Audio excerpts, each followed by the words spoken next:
नाज़रीन, रोज़ाना हमें एक नई गवाही मिल जाती है कि जो भी पाकिस्तान में हो रहा है इसके पीछे मिलिट्री एस्टेब्लिशमेंट है। और ये जो आईनी तरमीम 26वीं हुई, ये भी मिलिट्री एस्टेब्लिशमेंट ने ज़बरदस्ती गर्दन पे घुटना रख के करवाई। और ये जो अब हो रही है 27वीं आईनी तरमीम, अभी भी जो अंगूठा है वो गले के ऊपर एस्टेब्लिशमेंट का ही है। इसकी एक और मैं आपको सबूत देता हूँ कि एस्टेब्लिशमेंट जब काम करती है तो फिर उसको 100% होना होता है उनके मुताबिक, यानी वो उन्होंने कर लेना होता है। चाहे पाकिस्तान का उसे जितना मर्जी नुकसान हो जाए, चाहे अवाम का जितना मर्जी नुकसान हो जाए, लेकिन उन्होंने कर देना होता है अपने ज़ाती मफाद के अंदर। 26वीं तरमीम भी कर ली, 27वीं भी अब तकरीबन हो गई है। मैं उसकी वजह आपको बताता हूँ कि पहले से ही उसके ऊपर अमल दरामद शुरू हो गया है। अब ये एक ब्रेकिंग न्यूज़ है जो साकिब बशीर साहब ने दी है, कुछ और सहाफ़ी हैं उन्होंने भी दी है, और ये सब लोग जो है वो कोर्ट रिपोर्टिंग करते हैं, अदालतों में जाके कवरेज करते हैं। तो इन्होंने बताया जी कि ज़राए के मुताबिक मुमकिना 27वीं तरमीम के नतीजे में तश्कील होने वाली वफाकी आईनी अदालत, ये एक नई अदालत बनाने जा रहे हैं ना, जिसमें कोई 9 जजेस कहते हैं होंगे, और उसका चीफ जस्टिस भी 70 साल की उम्र के बाद रिटायर होगा। यानी जस्टिस अमीनुद्दीन साहब जो हैं वो उनके लिए लंबे रास्ते इन्होंने खोल दिए हैं, क्योंकि उन्होंने काम ही बड़ा कमाल करके दिया है।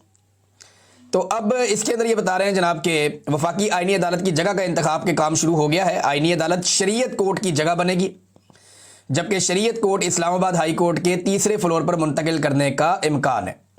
इस्लामाबाद हाई कोर्ट का तीसरा फ्लोर खाली कराने का काम जारी है। अब ये खबर जो है पाकिस्तान के डिफरेंट चैनल्स के ऊपर भी चल गई, तो आप अंदाजा करें कि अभी तरमीम हुई नहीं, यानी पहले पिंड बसिया नहीं तो चक्के पहले पै गए। इन्हें डाकू जो है वो पहले आ गए, अभी तो गांव में आबादी नहीं हुई, तरमीम बनी नहीं, हुई नहीं, लेकिन तरमीम की इतना यकीन है एस्टेब्लिशमेंट को कि हमने ये कर लेना है। ऐसे उन्होंने नंबर पूरे किए हुए हैं कि उन्हें पूरा यकीन है कि हम ये कर लेंगे। जो आर्मी चीफ को चाहिए हम उन्हें दे देंगे, जो जजों को चाहिए वो हम उन्हें दे देंगे। और ये जो निज़ाम लूला लंगड़ा हमने बनाया 17 सीटों के ऊपर अवाम के मैंडेट के खिलाफ, इसको घसीटने के लिए हम पूरे इकदाम कर लेंगे।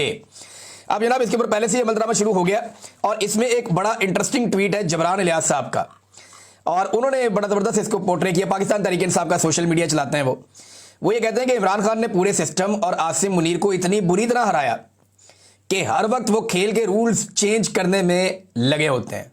यानी इमरान खान ने इनकी माती मार दी है, इमरान खान ने इनका इतना बेड़ा गर्क कर दिया कि अब ये खेल के रूल्स तब्दील कर रहे हैं बार बार, कभी ज़ोर ज़बरदस्ती से और कभी आईनी तरमीम से।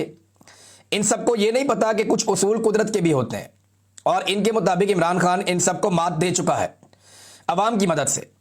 अब वो लोग आगे जो कुछ भी करें, पहले अपनी मायूसी, महरूमी और नाकामी लोगों को दिखाएंगे, और फिर ताकत दिखाने के बावजूद और ज़्यादा रुसवा होंगे, क्योंकि इससे कुछ हासिल नहीं होगा, उल्टा पाकिस्तान को नुकसान पहुंचेगा और लोग और शिद्दत से इनके खिलाफ हो जाएंगे। ये साइकिल 3 साल से चलाकर अपना दिवालिया निकाल लिया है इन्होंने। ये जो काम करते हैं, कल मैंने आपको बताया ना, चंद काम आपको बताए थे मैंने, 1-2 दर्जन काम बताए थे जो इन्होंने किए, कि बस ये आखिरी काम अगर हमने कर लिया ना, बस फिर सारा कुछ कंट्रोल में आ जाएगा। इमरान खान को किसी तरह जेल में डाल देना, सब ठीक हो जाएगा। ये जनाब इमरान रियाज को अगवा कर लेते हैं, गायब करके बंद कर देते हैं, सब ठीक हो जाएगा। ये जनाब अरशद शरीफ को कत्ल कर देते हैं, अरशद शरीफ पाकिस्तान से निकल गया, उसकी जिंदगी जीरन कर दी, वो कत्ल हो गया, अब सब ठीक हो जाएगा। पाकिस्तान का मीडिया कंट्रोल कर लेते हैं, पीका ऑर्डिनेंस लाके ना इनका गला दबा देते हैं। जनाब हम ये काम करते हैं, ये चोरों डाकुओं को इकट्ठा करके सबको बैठा देते हैं, इक़्तिदार दे देते हैं, हम ये कर देते हैं, वो कर देते हैं, सारे गलत। डोनाल्ड ट्रंप के जाके पाँव पकड़ लेते हैं, उसकी तारीफों में जमीन आसमान के कलाबे मिला देते हैं, बूट पॉलिश करते हैं कमाल किस्म की जबान से। ये सारा कुछ करने के बाद भी इनको पता चलता है कि अब इन्हें कुछ और करना पड़ेगा। वो एक दरिया क्रॉस करते हैं तो अगला दरिया सामने आ जाता है, और वो पहले से ज्यादा कठिन होता है। कर लो 27वीं आईनी तरमीम पास, लग पता जाएगा आपको इसके बाद जो चैलेंजेस आपके सामने आएंगे, आपको अंदाजा भी नहीं है, क्योंकि बदनीयती के अंदर से कभी भी बेहतरी नहीं निकल सकती। ये बदनीयत है, अपनी अपनी नौकरी, अपनी अपनी हुकूमत और अपनी अपनी कुर्सी के चक्कर में, और इनको हमेशा ये याद रखना पड़ेगा जो अभी जबरान साहब ने कहा कि कुदरत का भी एक कानून होता है और उसका भी एक इंसाफ होता है, और वो इनको नजर आता है वक्त के साथ साथ। तो ये वक्त इसलाह का है, उन्होंने ये भी कहा, लेकिन ये इसलाह की किसको पड़ी है? अभी तो सारे के सारे लोग जो पाकिस्तान में हैं, इक़्तिदार में खास तौर पे, उन्हें तो कुछ दिखाई ही नहीं दे रहा। आर्मी चीफ की एक्सटेंशन पे सोशल मीडिया में सख्त रद्देमल आ रहा है, ये बड़ा सख्त रद्देमल है। यानी इससे पहले हमने पाकिस्तानियों को कभी ऐसे नहीं देखा था किसी भी एक्सटेंशन में। जनरल बाजवा की एक्सटेंशन भी पाकिस्तानी नहीं चाहते थे, लेकिन आसिम मुनीर की एक्सटेंशन तो पाकिस्तानी बिल्कुल ही नहीं चाहते।